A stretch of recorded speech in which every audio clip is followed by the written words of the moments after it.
చిలకలూరుపేట పరిధిలో దోపిడీ కేసుల్లో ఇద్దరు ముద్దాయిల అరెస్ట్. సిఐ శ్రీనివాసరెడ్డి.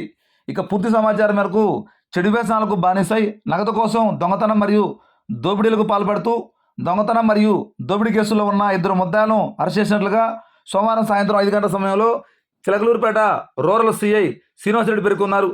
ఈ సందర్భంగా ఆయన మాట్లాడుతూ గొట్టుపాడు గ్రామ పరిధిలో మోటార్ సైకిల్ ఆపి కత్తితో బెదిరించిన కేసులో భాగంగా ఇద్దరు ముద్దాయిలను అరెస్ట్ చేసి ఒక స్కూటీ, అలానే మోటార్ సైకిల్, ఒక యాపిల్ ఫోను, మరో 2 ఫోన్లు, అలానే 3,000 రూపాయల నగదు స్వాధీనం చేసుకున్నట్లుగా ఆయన పేర్కొన్నారు. ఇరువురు కూడా చిలకలూరుపేట, సత్తనపల్లి, నరసరావుపేట, ఎడ్లపాడు, పెదనందిపాడు పరిధిలో దొంగతనాలు చేస్తున్న ముద్దాయిలంటూ ఆయన పేర్కొన్నారు.